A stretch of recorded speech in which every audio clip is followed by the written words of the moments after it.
everyone. It is another day on Health is Wealth on Hill Media Africa, where we talk about issues that relate to health. And here with me is Dr. Orioke Oluwalola to shed light on today's topic. This video will give an answer to the question, does cold cause pneumonia? You know, there are a lot of misconceptions by people. You know, some people go about looking for medical advice from sources that are not authentic. Instead of getting the right information from the right source, you know, they go about spreading some thoughts that are not authentic. You know, there are some people, sometimes they do say that when you drink Gary, that it causes eye problem.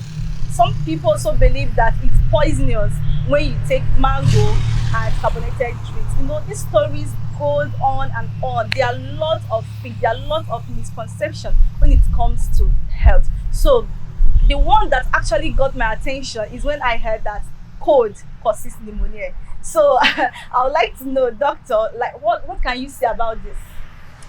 All right, so about cold causing pneumonia, I've heard that a lot. Yes. I even have this story about how bike men, because they are exposed to a lot of cold when they are riding, or when they are riding their bicycle, that they are very prone to pneumonia, right? But then, really, I do not blame people because it's the information that they have access to. Yeah. I know the internet has even made it kind of worse because, I mean, everybody is an authorized, in quotes, you know, authority who just gives out information. Especially from the Google. Yeah, people just type on Google and they just see information and they just swallow it in hook, line and sinker.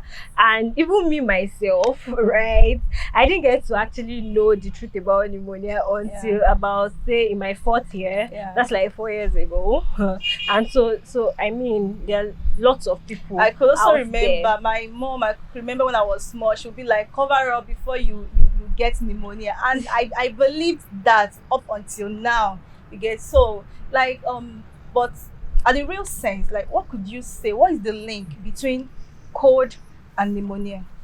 Okay, so I would say cold could cause exposure to like weather not actually heating up, and probably wearing a pullover and all of that could make people come down with respiratory tract infection.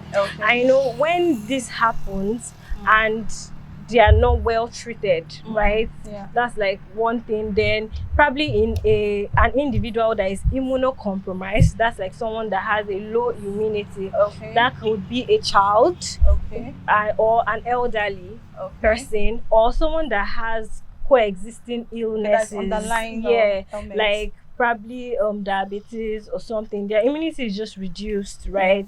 So when they have these factors, that's like the immunocompromised states, alongside the age range. Okay, people who are old. Alongside that age range. At that point, their immunity is suppressed, right? So when these factors are in place, it's not just that cold directly leads to pneumonia. So cold does not cause pneumonia. It's not like cold actually causes. But then virus. So if you are saying that cold does not cause pneumonia, what are the causes of pneumonia?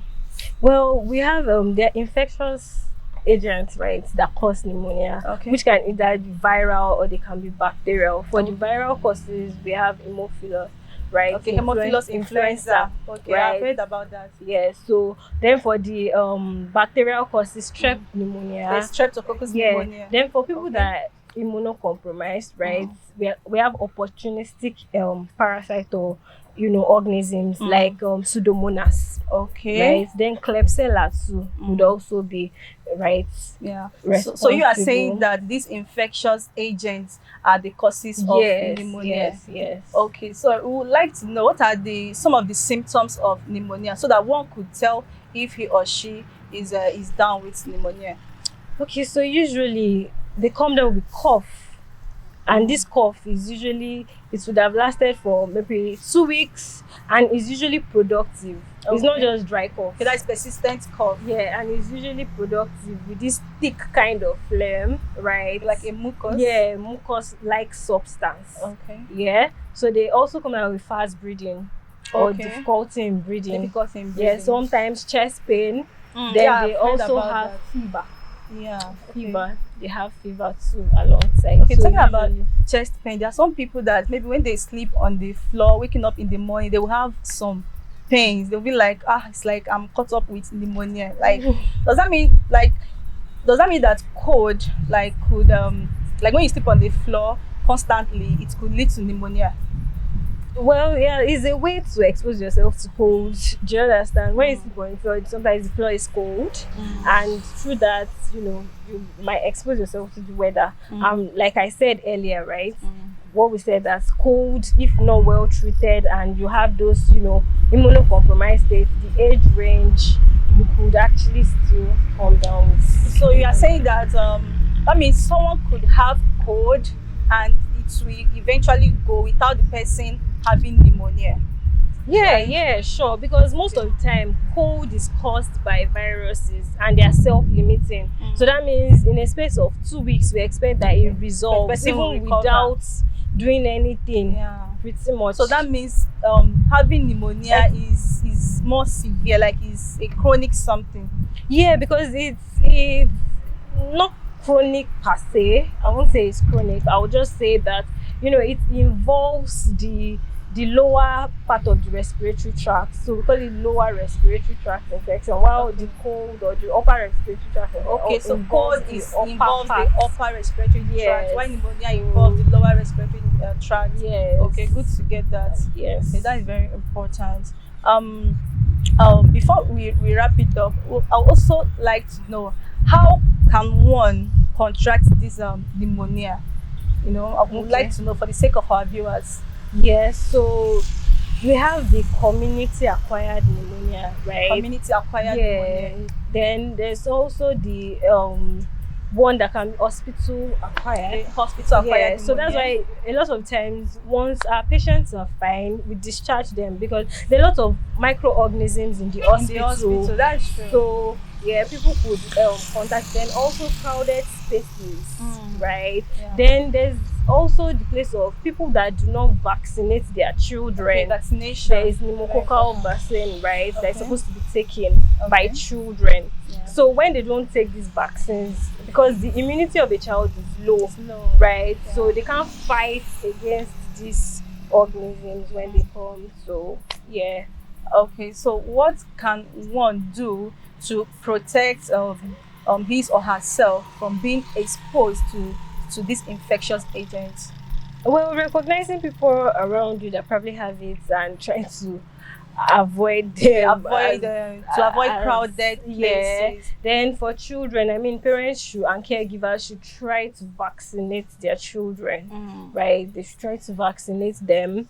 And what else? For the people that in the hospital, as much as possible, you want to be careful, especially health workers. You want to be careful with the way you handle things and just be extra careful. Probably wear a mask, a face mask, and all of that To avoid being infected. Yes. Okay, what about people who are infected? Like, what health measures can they take in order to limit the way they spread these infectious agents to other people?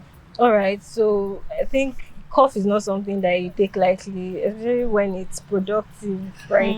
So health seeking behavior of people, I think that's like one thing that we need to actually address here. People should learn to go and seek for appropriate health care and not just go over the counter and they are buying antibiotics and at the end of the day they think it's just probably just normal cold, but then they're actually dealing with something more serious. So yes, the health seeking behavior of people, and when you have it, I mean, try to cover your mouth so that you don't spread the droplets on other people. Other people.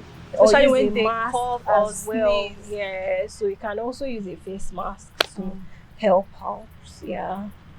All right, that was a wonderful session with Dr. Orioke Oluwalola. She has thrown more light on this topic, and as you can see, cold does not cause pneumonia.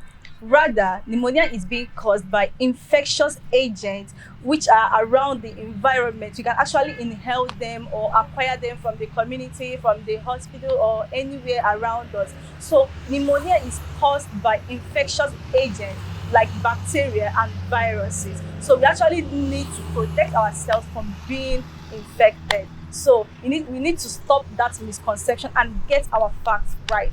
We need to seek for medical attention from the right source. When you are sick, you don't need to self-medicate. Visit the nearest hospital or medical clinic that is close to you. Here comes the end of today's episode, and I'm sure you have learned that cold does not cause pneumonia. See you some other time as I bring you another interesting topic. Follow us across our social media platforms on Facebook, YouTube, and Instagram at Hill Media Africa. And also, see you next time. Bye.